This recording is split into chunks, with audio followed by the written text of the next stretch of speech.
Ну що ж, ось і нарешті довгоочікувана друга частина айсбергу по губці Бобу. Кількість переглядів та коментарів показали вашу зацікавленість в темі, тому продовжимо поглиблюватись. Для тих, хто вперше чує про формат айсбергу, коротесеньке пояснення. Я зібрав багато цікавих, містичних чи навіть кріпових маловідомих фактів і розповідаю про них по мірі популярності. Від найпопулярніших перший, другий рівень до майже нікому невідомих. Тому, хто не бачив першу частину, дуже раджу вам з нею ознайомитись. Сьогодні ми розглянемо третій та четвертий рівні, що є лише серединою айсбергу, тому вас ще чекатиме і третя частина. Ну, не будемо затягувати.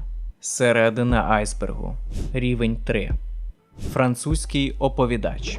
Чи задумувались ви коли-небудь, хто ж на початку серії інколи нам розповідає про Бікіні Ботом чи про когось із жителів міста? Або ж зачитує нам оці заставки. 2 hours later. Так ось, це не просто анонімний закадровий голос, це французький оповідач. Французький оповідач – це дайвер з французьким акцентом, який по лору досліджує світ губки Боба. Не плутати з циклопом з першої повнометражки. Прототипом французького оповідача є Жак-Ів Кусто, французький дослідник океану, автор книг і фільмів, тобто фактично колега по цеху Гіленбурга. Схожість оповідача із Кусто проявляється не лише в спільній зацікавленості океаном та його жителями. Не дивлячись на те, що більшість часу ми лише чуємо французького оповідача, все ж існують рідкісні кадри, де ми маємо можливість його і побачити. Звідси ми знаємо, що він носить червону шапку Біні, схожу на ту, яку носив Жак-Ів Кусто. Але ця шапка на скафандрі, тому обличчя нам невідоме. Цікавий момент був у серії «Пародійне божевілля». Губка Боб пародіює оповідача, розмовляючи з французьким акцентом. Роздратований оповідач сказав: Would you please stop imitating me? It is starting to get very annoying.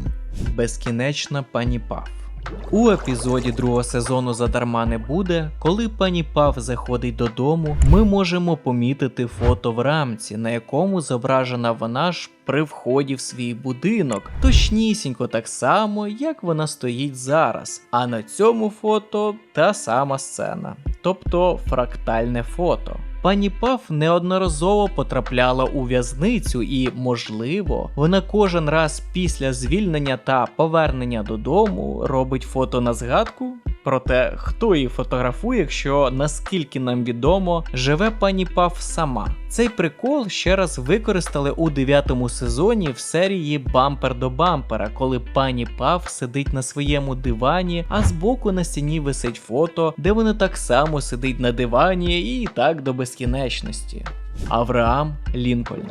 На вечірку до «Пірат та Петчі» в серії «Чесний або квадратний» приходить мужчинчик, який супер схожий на Авраама Лінкольна. Він представляється як хлопець на пенні, що очевидно такий собі жарт-відсилка. До того ж, в титрах після серії ми можемо зустріти Ейба Лінкольна. Це варіація імені Авраама Лінкольна.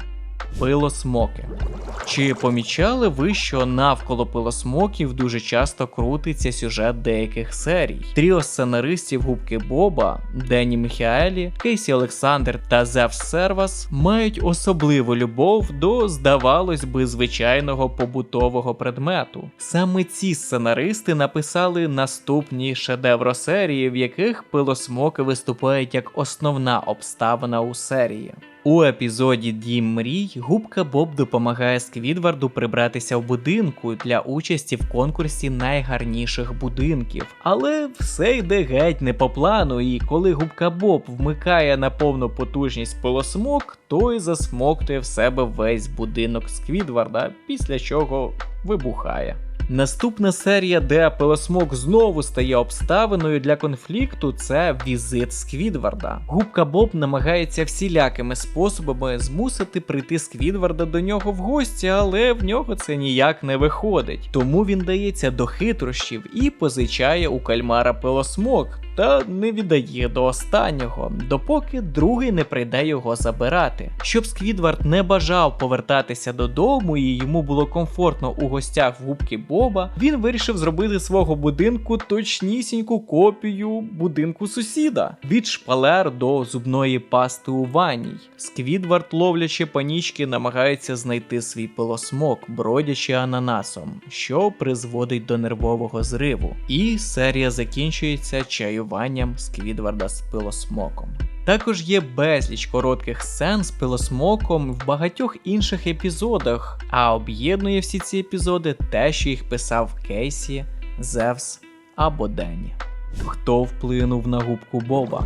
В першій частині ми говорили про вплив губку Боба на масову культуру. А як щодо того, хто вплинув на губку Боба? 24 червня 1997 року американський рок-гурт Ween випустили свій 6-й студійний альбом під назвою The Mollusk. Стівену Гілленбергу так сподобалась їхня творчість, що він зв'язався з групою і попросив написати пісню. Нею стала Loop de Loop, яка вчить дітей зав'язувати шнурки. Почути її можна в кінці серії другого сезону «У тебе шнурки не зав'язані». Окрім того, команда губки Боба використала трек Віна з альбому Молюск Ocean Man під час титрів першого фільму «Губка Боб. Квадратні штани». Та і загалом згаданий альбом став одним із джерел натхнення Гілленбурга у створенні мультсеріалу та його стилістики. Пані Паф намагається вбити губку Боба.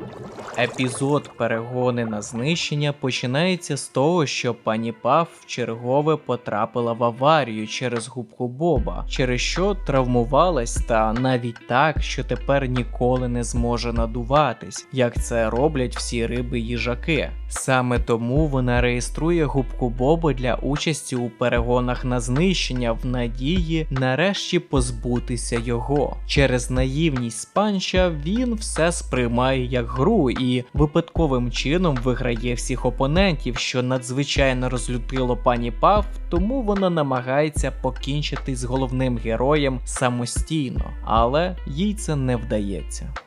Дивний мерч. Окрім офіційного мерчу, на просторах інтернету ми маємо змогу знайти безліч всратих речей від різних горе-маркетологів, існування яких важко уявити. Для тих, хто слухає, запрошую відволіктись і глянути на екран. Це треба бачити. Паровозик Томас і його друзі в Бікіні Ботом, надувна кулька у формі губки Боба, правда з нюансом, дозатори для мила губка Боб та Патрік, костюм губки Боба в повний зріст, тампони губка Боб і ще дуже багато чого іншого. Губка Хендж. У вітряну погоду шпарини губки Боба створюють звук, який дуже подобається медузам. Одного такого дня у серії Губко Бобильськ губка Боб втомився від надокучливих медуз, які буквально не відлипали від нього через цю мелодію, і він винайшов спосіб, як відвернути увагу медуз до чогось іншого. Губка Боб вибив з каменю величезні копії себе та розмістив їх у коло, що дуже нагадує інше коло із велетенських камнів – Стоунхедж. Виходить, губка Хендж. Пан Крабс хоче позбутися Сквідварда.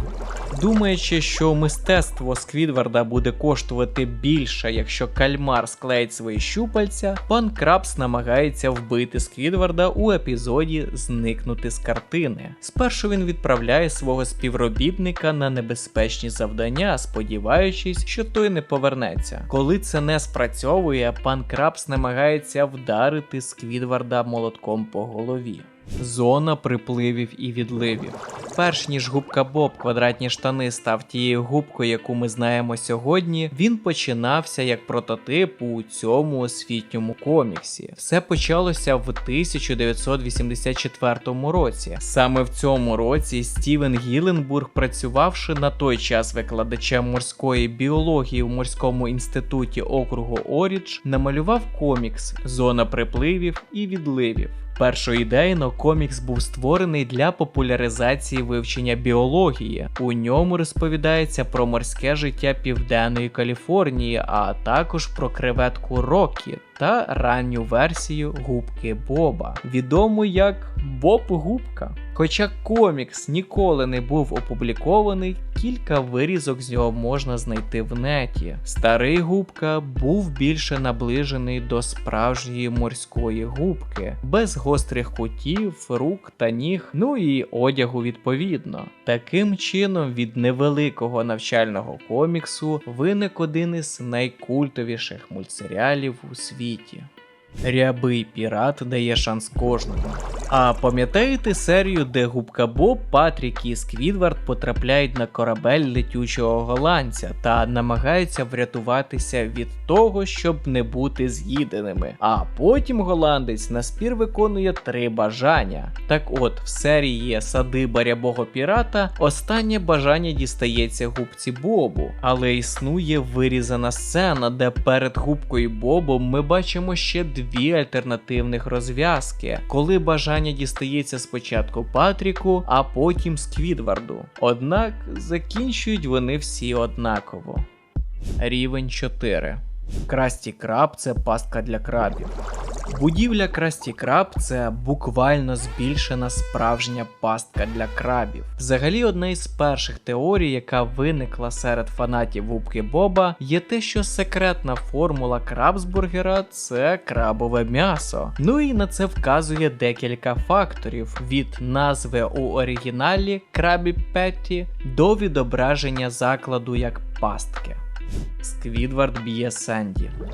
Ютубер під назвою Buzz Lighthole набрав популярність через мемні короткі вирізки з мультсеріалів. Мем «Третя ночі», який у свій час набрав шаленої популярності саме цього автора. Так ось, один із не менш відомих його відео, а по переглядах так взагалі майже вдвічі більше, де Сквідвард б'є Сенді.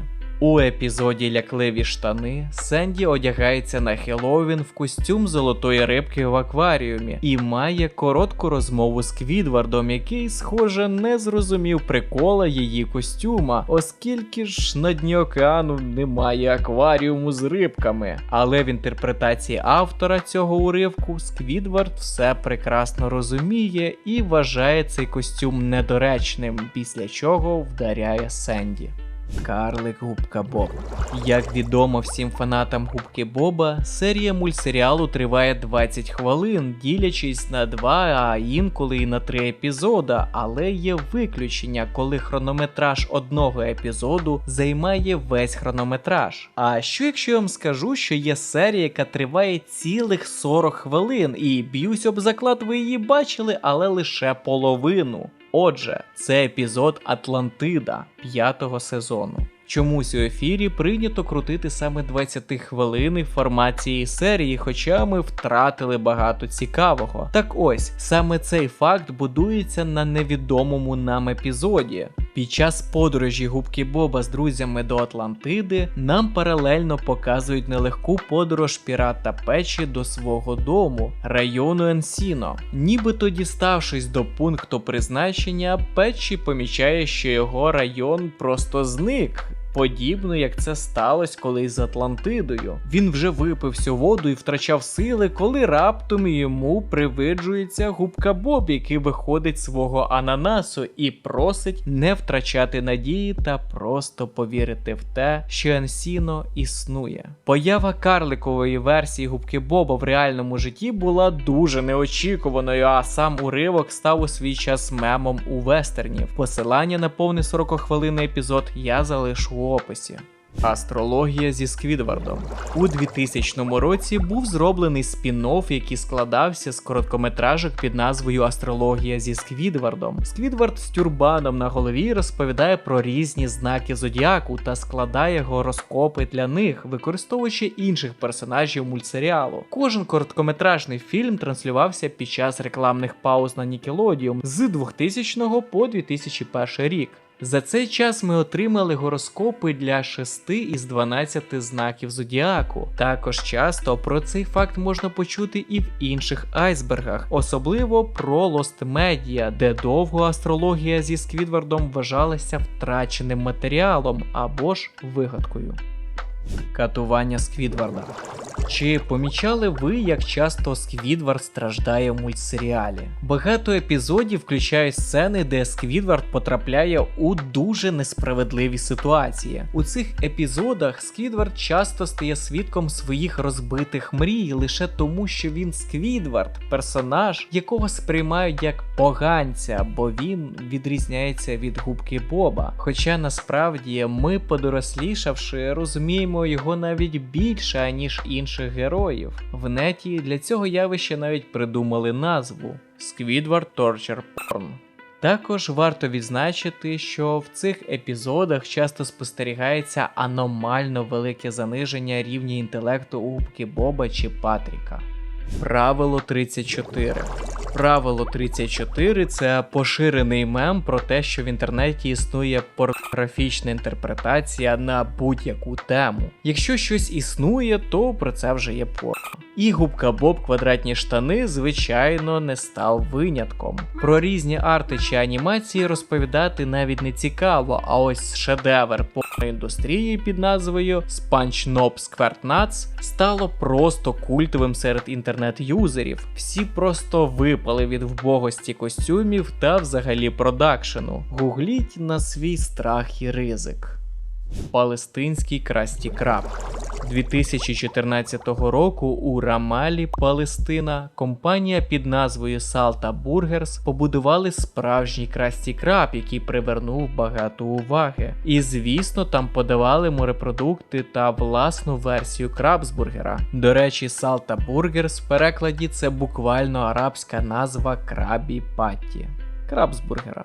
Ресторан працював до 2017 року. Незаконні озвучки. Баби Сванчі – назва багатьох перських дубляжів мультсеріалу «Губка Боб. Квадратні штани». В перському ефірі існує кілька різних версій дубляжу, більшість з яких є нелегальними. Дані версії мають багато відмінностей. Пісні в епізодах часто мають східний мотив, а музика та звукові ефекти перероблені на свій лад. У деяких епізодах присутня цензура. Наприклад, Сенді показують у фіолетовій сукні замість бікіні, що пов'язане із вимогами ісламського закону. Так само і інших другорядних героїв на пляжних сценах. А тепер на секундочку відійдемо від фактів. Не переживайте, зараз голос Кайвая знову повернеться. Але для початку я хотів би запросити вас на свій YouTube канал по топам. Нещодавно в мене також вийшло відео про Губку Боба, де я розповідаю цікаві факти, які не увійшли в цей айсберг. Тому можете розцінювати моє відео як доповнення до цього. А також ви на моєму каналі можете знайти безліч відео про мультфільми дитинства, мультфільми жахи чи навіть мультфільми для дорослих. В кожному відео я не просто переказую всім відомі факти, а детально підходжу до сценарію, аналізуючи та пояснюючи, в чому геніальність того чи іншого мультфільма. Так, в нас з Кайваєм дуже подібний формат. Я допоможу вам понуритися в ностальгію, а також відкрити для себе світ незвичайної мультиплікації, яка вам точно сподобається. Посилання на мій канал ви знайдете в описі до цього відео. А тепер повернемося до айсбергу. Кріповий персонаж з гри. Коли фанати гри Губка Боб рятує світ вивчали файли цієї гри, вони помітили, що аркуші спрайтів для різних зон гри з'являлися поза кадром під час запуску. Під час розгляду такого спрайту Красті Краба вони виявили, що з'являвся деякий персонаж разом із іншими об'єктами оточення. Виявилося, що для цього персонажа було створено два окремих кадра з обличчям і лише з руками, які використовувались у окремій локації. Після отримання численних листів від гравців, розробники нарешті виступили з офіційним поясненням про походження цього персонажа. Ям виявився модельним тестом, створеним приблизно в 2010 році, який став мемом серед співробітників. Його використовували як заповнювач, оскільки його було легко розпізнати при редагуванні роботи. Також вони досліджували, як виглядатиме цей персонаж, виходячи з стовпів, аналогічно до героїв гри Пані Паф та Пана Крабса. Відомості про цього персонажа забули видалити, тому його модель залишалася зберігалися в файлах гри, що призвело до того, що текстура просочилася в гру в травні 2020 року. Заставки серій. Заставки серії Губка Боб Квадратні штани – це окремий вид мистецтва. Кожна з них створюється з урахуванням тематики конкретного епізоду. Кольори, шрифти та загальний стиль відрізняються. Дизайн може варіюватися від дуже простого до складних і детальних. Це робить кожну заставку особливою і допомагає створити настрій для подальшого перегляду епізоду. Прапори на Красті Краб. Я думаю, ви неодноразово помічали ці прапорці на Красті Крабі. Виявляється, це не прапори країни і ні, це не перевернутий прапор України. Серед моряків існує міжнародний кодекс сигналів, які використовуються суднами для передачі важливих повідомлень щодо безпеки судноплавства та пов'язаних з цим питань. Сигнали можуть подаватися різними засобами: сигнальним ліхтарем, радіотелеграфом чи радіотелефонним зв'язком, і, зокрема, ось такими прапорцями. Перший прапорець має назву Ромео. Разом з числовим доповненням він означає відстань у морських милях. Наступний прапор Індія повідомляє про зміну курсу на ліворуч. Третій уніформа означає ти наражаєшся на небезпеку. Використовується для попередження інших суден про небезпечну ситуацію чи територію по курсу корабля. А ось цей прапор, що дуже нам щось нагадує, має назву Кіло, який означає «Я хочу з вами поспілкуватись». Це радикально. У серії «Вибілений сонцем», після того як Патрік добряче загорів у солярії, він каже, що почувається одним із тих модних старих людей із реклами газованих напоїв, і нам показують такого старого чоловіка на ім'я Дон, який рекламує екстрім соду та п'є її, вважаючи це радикальним і кажучи It's radical! Radical! Інстаклам. Це локальна соцмережа у Бікіні Ботом. Перше вона з'являється в короткометражці «Губка Боб перевіряє свій інстаклам». В інстакламі сидять Губка Боб, Патрік, Сквідвард, Сенді, Перл, Ларі, Маргарет Квадратні штани, що є мамою Губки Боба, Гарольд Квадратні штани, батько Губка Боба та інші. У цій соцмережі, звичайно, також є набридлива реклама, як от, до прикладу, помийного відра чи місцевого майонезу. Знайдена музика. Багатьом глядачам дуже сподобалась музика з епізоду «Вечірка у Губки Боба».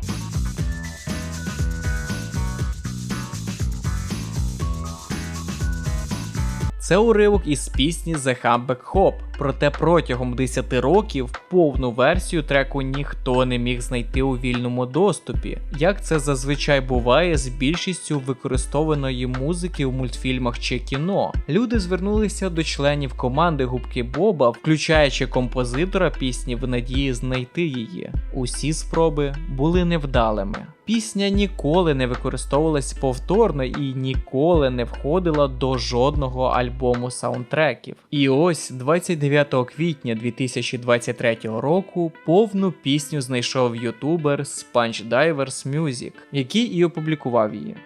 Жорстка цензура. В серії зволікання Губка Боб має написати твір на тему, що не можна робити перед світлофором, але прокрастинація заважає йому. Цей епізод сильно постраждав у певний період, одразу 3 сцени потерпіли від цензурування. Першою була сцена, де Губка Боб дивиться у вікно та бачить, як усі його друзі веселяться, зокрема Патрік, який натирає плечі Сенді сонцезахисним кремом. Цю сцену видалили, тому що типу виглядало так, ніби Патрік розсібає бікіні Сенді. Мені особисто здається, що там до бікіні було так само далеко, як і Губці Бобу до водійських прав. До речі, про водійські права. У наступній видаленій сцені Губка Боб уявляє, як колись нарешті отримає їх та буде керувати катером, після чого нам показують архівні кадри, на яких перегоновий автомобіль врізається в стіну. Нікелодіум вважали сцену насильством та побоювали, що діти можуть спробувати імітувати аварію. На рахунок імітувати не знаю, але кадр реально жорсткий. Хоча це один із моїх найулюбленіших жартів у всьому мультсеріалі. Останньою цензуру не пройшла сцена, де Губка Боб робить зарядку, бо типу рухи носа Губки Боба вгору-вниз можуть вважатися непристойними. Проте з 2019 року заборони відмінили і всі вирізані сцени повернули на своє місце. Лише один шматочок. Це назва серії 3-го сезону про те, як Сквідвард вперше в житті спробував крабсбургер та став одержимий ними. Вночі він проникає в Красті Краб до сховища крабсбургерів, щоб наїстися, допоки не лусне. Буквально, від нього залишилась лише одна голова. Існує видалена сцена, де після того, як Сквідвард проникнув в Красті Краб, та до того, як він потрапив до сховища крабсбургерів, він двічі потрапляє у пожежу. Ймовірно, це була система безпеки у Красті Краб, адже на вхідних дверях стоїть відро з якоюсь запалювальною рідиною, яке при відкритті дверей падає на Сквідварда, після чого в кадрі з'являється роботизована рука, що кидає сірник в калюжу з відра. Те саме повторюється, коли Сквідвард заходить до кухні Красті. Сцена вирізана з метою запобігти спробам дітей використати або ж підпалити газ. Плюс ще однією непідтвердженою, але ймовірною причиною може бути терористичний акт 11 вересня 2001 року. Прем'єра серії відбулася 5 жовтня 2001 року. Планктон Кор. One studio session later. The Krusty Krab's going down when I drop this heat. Якщо ви це ще не чули, то я вам заздрю, бо це геніально. Планктон покинув помийне відро і зайнявся справжнім хеві-металом. Але якщо серйозно, то музика Планктона створюється за допомогою штучного інтелекту, який розпізнає голос і генерує озвучку потрібного тексту, обираючи будь-який жанр від альтернативи до металкору. Одним із найвідоміших так званих продюсерів Планктона є ютубер Бойвод. У своїх треках Планктон співає про плани щодо захоплення Бікіні Ботому, як він отримує секретну формулу та нарешті стає успішним. Кріпіпаста Сквідвардом. Серія Губка Боб у Химерії розповідає про те, як Губка Боб та Сквідвард приймають доставку до суперстрашного і дивного місця. В даному епізоді є сцена, де Сквідвард серед безліч дверей намагається знайти, через які можливо знайти вихід, рандомно відкриваючи декілька. У вирізаній сцені, відкриваючи одну із дверей, ми бачимо зображення з дуже популярної та баянистої кріпіпасти самого Сквідварда.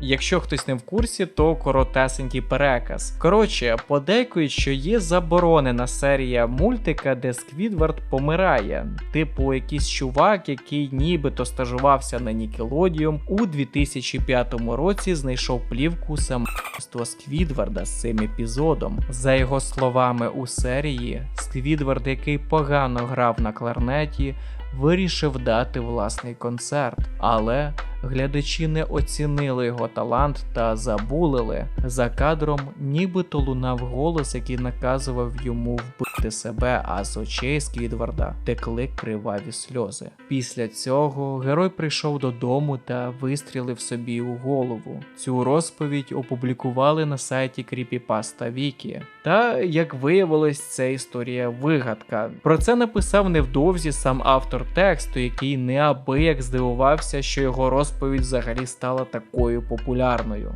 По суті, ось та згадана вище вирізана сцена була відсилкою авторів мультсеріалу до цієї кріпіпасти. Але скрімер посеред мультика реально кріповий, розумію, чому цю сцену замінили.